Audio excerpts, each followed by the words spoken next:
So one of the actions that are quite recommended and highly recommended on this night is the action that we perform normally, but it is to contemplate and discuss. Contemplation and thinking about the verses of the Holy Quran in itself is one of the most highly recommended actions on this night and the upcoming nights of Layali al-Qadr. But one of the verses that we should think of and we should contemplate upon in the Holy Quran, which not only is one verse, but a lot of verses from the Holy Quran which is related to this topic, that's the verses that is related to what we call the hereafter, al-akhirah. Because Allah subhanahu wa ta'ala in the Holy Quran, when He explains about the hereafter, or when He defines the hereafter, He says, وَإِنَّ الْدَارَ الْآخِرَةَ لَهِيَ الْحَيَوَانِ. The hereafter, that's life. In other words, Allah subhanahu wa ta'ala is referring to a desire that is deeply rooted in the fitrah of human beings. And what is that desire? That's a desire which we in Arabic call hubb al-baqa. In other words, we love to live basically. We love life. We have so many attachments in this life. Hence, sometimes we perceive death as being something which is negative. We don't consider it to be a positive thing. Why? Because we know that all the attachment we have in this life, they're gonna cease to exist when we're dying, right? So because of our attachment to this world, because of our attachment to our family members, the people around us, maybe sometimes it's worldly affairs we have an attachment to, that itself prevents us from actually understanding death as a positive thing or the hereafter as a positive thing. So we want to live, and that desire in itself, dear brothers and sisters, it's not a mistake that Allah subhanahu wa ta'ala, He created us in such way. In fact, there's a wisdom behind it. The wisdom behind it is because it stems from another thing, which is that we should seek or desire that which is infinite, that which has no end, which is endless, and we seek eternity with that desire. And that itself shows itself in so many ways. That's why a lot of people, they fear death. If you consider death to be a transition, there will be nothing to fear. But why is it that we fear death? Because on one hand, you have a desire for something which is infinite, something which is endless. But on the other hand, you understand that this life would come to an end. All these attachments would come to an end. So the desire itself is deeply rooted. Hence Allah subhanahu wa ta'ala, the first thing He tells people that enters paradise, what is it? Salamun alaykum tibtum, you are successful, peace be upon you, you are successful. Fadkhuluha khalidin. You can enter for an endless amount of time, for an eternity. He refers to the desire and He satisfied that need when people, they enter paradise. Why? Because it's a deeply rooted desire in human beings. But we see on one hand, we have this desire for something which is endless. And we try to regain the people that are a bit older. Sometimes they do funny stuff just to remain young or to regain their youth again, to become young again. And that all stems from this hubb al-baqa, this desire for eternity, or for something that is endless, that has no end, which has no date of expiry. But it's in conflict with what we experience in this world. Because on one hand, we have the desire, on the other, there's so many limitations in this world. That's why you see kids, for example, that haven't understood the reality of this world. Their imagination is very beautiful, they're active, right? They imagine they could fly. They don't like limits. They don't like limitations. They don't like to be limited. Because they have this desire, and their fitrah is hardwired with this desire, that they want something that is endless. But as they grow up, they understand the reality, and that is, in this worldly life, there's so many limitations. There's so many limits. They're limited in so many ways that you can think of. How many types of food can you eat, for example, throughout your whole life? Right? Either it's red meat or it's white meat, right? You can't really, what kind of meats do you want? What kind of vegetables do you like? It's limited. The amount of these things are limited. So the types of food are limited. The types of transportation, when you want to go to a place, you either go you walk, you go with a bicycle, by car, right? You can't, if you don't have a helicopter, you can't fly. So you're limited in so many ways. Once there was a brother, he came to me, who said, Sheikh, I have an issue. I want to get married, but I feel like there's plenty of fish in the ocean. There's plenty of fish in the ocean. So sometimes I regret, I think, is this the right person? What if I meet somebody who's better than that person? I told him, let's break it down for a second, yeah? Let's break it down. How many women do we have in the world? About 4 billion, right? 4 billion women. So how many of these women do you actually speak the same language as? There shouldn't be a language barrier with your future spouse, right? So, okay, very limited, right? So about 70% got excluded of the 4 billion women. Then I told him, how many women have you met throughout your life? It was like a couple of thousand maybe, or a couple of hundred in my university, my school, and so on and so forth. I was like, amongst them, how many of them have a boyfriend or married? He said, a lot of them. Let's say half. Okay, half of them. 50% of that. So let's say 500 is left, right? 500, how many of these individuals do you actually share common beliefs with? Do you have a common ground? Share the same ideas when it comes to the purpose in life? There's very few. Maybe 15, 10. I was like, amongst the 15 and 10 people, how many are you're in the same age group or age category, for example, to be suitable for each other? It's like, I don't know, maybe 4 or 5. We went for 4 billion to 3 individuals in what? In 30 seconds. And he told me there's plenty of fish in the ocean. We're limited in so many ways. We just don't understand it. But instead of seeing beyond these limitations, you know what we do? We start worshipping these limitations, unfortunately. We start worshipping these limitations. In contrary to Imam Ja'far as-Sadiq alayhi salam, who saw beyond the limitations. Hence he said what? Ad-dunya sijnul mu'min. This worldly life is a prison for a believer. Why? Because a true believer, he sees beyond the limitations of this world, the limits of this world. He don't fall in love with these limits. But Shaykhna, this world, we get attached to this world. This world has been honest. Amir al-Mu'mineen alayhi salam, in a narration, he says, this world, this worldly life has been honest in front of you from the beginning, has been honest with you from the beginning. He said, this worldly life shows its true color. This worldly life tells you that if you fall in love with me, I would deceive you. It's not because it's lying. No, we understand that this worldly life would deceive us if we fall in love with it. Hence, we should try to look beyond it and not supposed to what? We should answer and satisfy this desire which we have. And that is to look beyond these limitations of this world. And we can only do that if we have an attachment to the hereafter. How can we obtain that attachment to the hereafter? That will be our topic and discussion for the next couple of nights, inshallah ta'ala. But it's important to understand that we should look beyond the limits of this worldly life and understand that we're limited in so many ways. But Shaykhna, what about our free will? Your free will is limited in so many ways that you can't even imagine. It's limited in so many ways.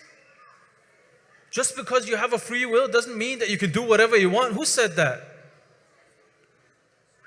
In fact, that's the biggest lie that we are told. Do whatever you want, you can become whatever you want. That's a lie. Of course you can't become whatever you want. In other words, believing in the hereafter makes you a reasonable person. It strengthens your intellect as well. That's why you see Imam al-Hussein alayhi salam on his way to Karbala, he told the youth of Bani Hashim, he said, فَكَأَنَّ الدُّنْيَا لَمْ تَكُنْ. It is as if the dunya, this worldly life, never existed for me. He looks beyond the limitation of this world. He doesn't worship the limits of this world. And then he says something else, وَكَأَنَّ الْآخِرَ لَمْ تَزَلْ. As if the hereafter never left me. Because I have a desire for something which is infinite. I don't find that in this worldly life. In fact, this worldly life is full of limits.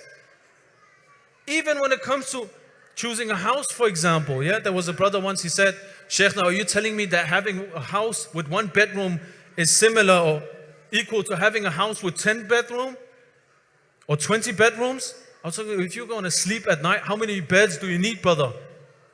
How many beds are you going to need? Are you going to wake up every 15 minutes and go to another bed? No, of course not. You just need 1 bed to take care or satisfy that need for having some sleep. So we should look beyond the limitation of this world. And we can do that if we add the hereafter to the equation, dear brothers and sisters. And it strengthens our intellect. In a narration from Rasulullah sallallahu alayhi wa sallam, please recite the salawat. He says, Ad-dunya mazra'atul akhirah. The world is the field of the hereafter. Question, a farmer who's taking care of his field, is he disciplined about his field? Does he feel that he's responsible for that field? Of course he is. You know why? Because he knows that he's only going to harvest what he sow. He's only going to sow what he harvests, right? He knows that in the end, I'm only going to harvest that which I sow myself. In other words, I have a responsibility, and he's disciplined about that responsibility. Why this example from the Prophet ﷺ is so beautiful. He says the hereafter is the field, like this world is the field of the hereafter. Understand the hereafter, and you can plan and be responsible individual and be a disciplined individual in this world as well. But if you don't understand the relation between this worldly life and the hereafter, you're not going to be disciplined. That's like a person owning a field, but he doesn't care about it. He don't care about harvesting. Why? Because he don't care about what he's going to sow either. So everything becomes a coincidence in this person's life. He's like a person that is being dragged through life. He's not taking responsibility for his own actions then. So it increases and strengthens your intellect that you actually understand this world in such way. Hence our scholars, they always tell us that consider this worldly life as a business journey. As a business journey. You're on a journey right now, gain as much as you can, plan, and make sure that you come out with a profit in the end. Don't get stuck on this journey. Don't fall in love with this journey. Then you're not going to gain from it. And then when your time is up, you see that you gain nothing. You're going to show up on the day of judgment completely empty-handed. Hence, one of the names of the hereafter, day of judgment, is Yawm al-Hasra. The day where people, they will regret. Because they're going to look at all the opportunities they had in life. They're going to look at people like Sheikh Bahjat, Imam al-Khumaini rahmatullah alayh, all these great scholars, and they will see that there was no difference between me and them. The only difference was that they took care of the opportunities. They took advantage of the opportunities they were given in life. That's the only difference between me and them. I had the exact same opportunities in life. Hence they call Yawm al-Qiyamah for Yawm al-Hasra as well. So it strengthened our intellect, dear brothers and sisters. And another thing it does, which is a benefit to understand the relation between this world and the hereafter, it makes you a brave person.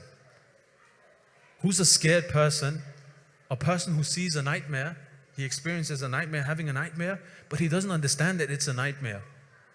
In contrary to a person who understands that this is a nightmare, it's going to come to an end. In other words, this worldly life is a transition. Death is a transition. I don't fear for my attachments. I know Allah is going to take care of that. He's going to compensate for that.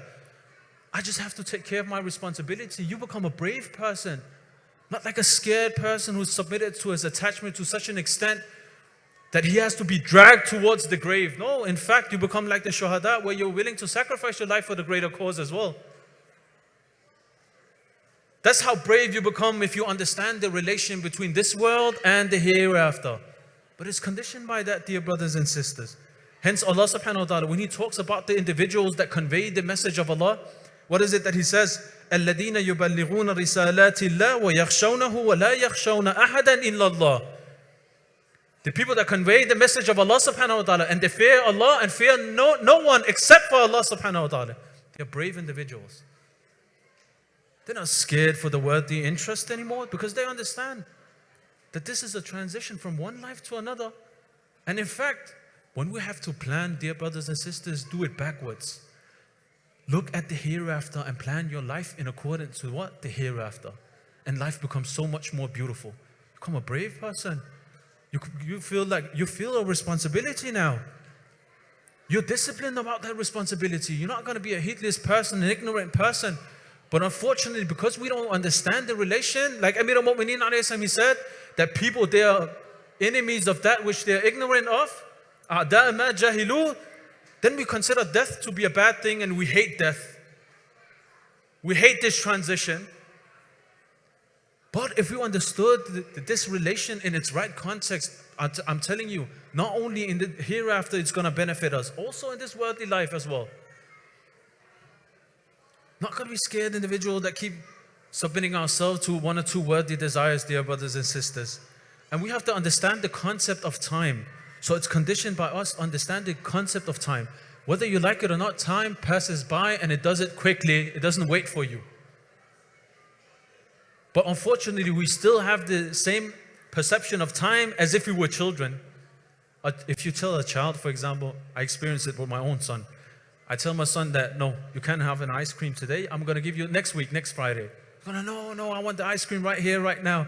Why? He doesn't understand the concept of time. He can't grasp onto it. He doesn't understand what does time mean. He wants it right here, right now. He grows a bit older. You tell him tomorrow, next Friday, he will accept it. You tell him next month, he's going to be like, no. Next month is equal to what? Never. I'm never going to see this ice cream then. So as he grows, he understands his perception of time grows as well until he becomes 18 years old. But unfortunately, some of us, we hold on to that concept, that perception of time as children. Allah told us, look, maximum you're going to age what? 80, 90 years old? After that, you're going to have an infinite life? Take that into consideration. Don't fall in love with the limits in this worldly life and submit yourself, so you're going to sacrifice that which is infinite for that which is temporary. We don't develop this concept of our perception of concept of time. And we stay like that child, unfortunately. Well, we can change that. So, Shaykhna, how can we get rid of this strong attachment we have to our worldly affairs? That's going to be our topic for the next couple of days, because we're going to mention some practical steps that we can take, inshallah, to solve this issue. But one thing I will mention here today and tonight, that is, never take individual and quit looking at people and individuals that does not care about the hereafter as role models. If you see a person, I don't care how famous, how wealthy that person is, if he does not care about the hereafter, he's like a person who's asleep. He can't wake other people up. He's asleep himself. Unless he's snoring, but then it happens by an accident, right? Then it's not him, but it's in your own free will that wakes you up. Understand that, look, these individuals, don't follow them, don't take them as role models. But on the other hand, if you take the right people that take the hereafter, consider the hereafter as something which is important, then they can take your hand on the day of judgment even. On the day of judgment, they can take your hand even. A person, he came to the Prophet, listen to this story, is a beautiful one. If you recite as-salawat ala Muhammad wa ali Muhammad.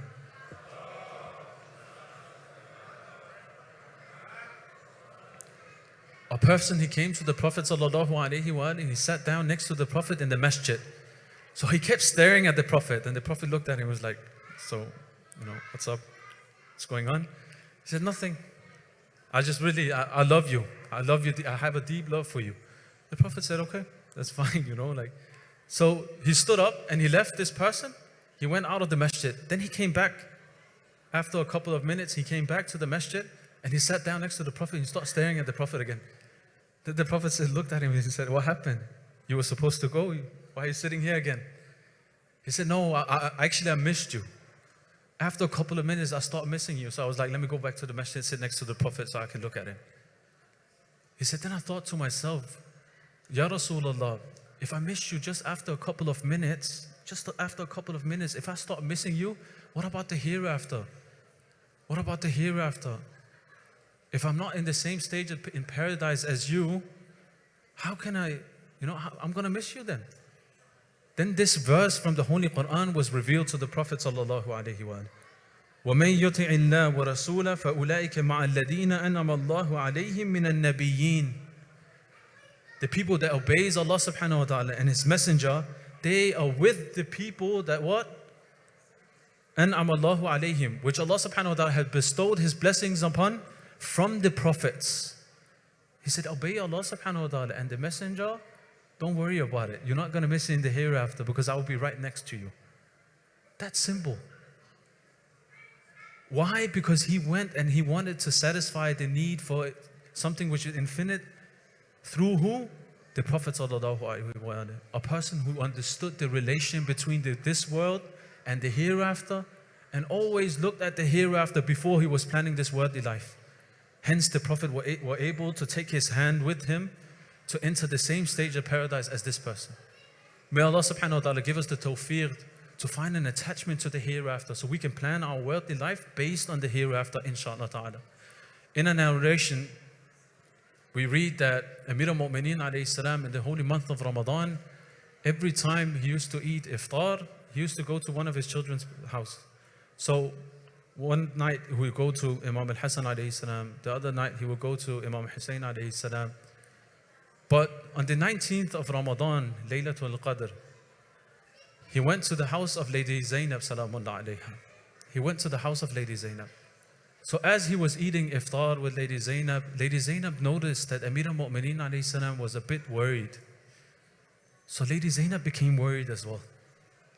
She saw that Amir al-Mu'mineen kept looking up to the sky, so she became even more worried. Then she turned around and she said, Father, please stay tonight. I don't want you to leave. Just stay here. For one night, don't go to the masjid. Amir al-Mu'mineen alayhi salam, he looked at Lady Zainab, he said, no, I have an appointment with my beloved. I have to go. Amir al-Mu'mineen alayhi salam, he walked towards the masjid. He started to pray in the mihrab. Where this mal'oon, he came and he drew his sword and he struck Amir al-Mu'mineen alayhi salam in his blessed head. After what happened, Imam al-Hasan al-Mushtaba alayhi salam, he was the first one to come. And he saw Amir al-Mu'mineen and the blood flowing down of his pure blessed face and his beard.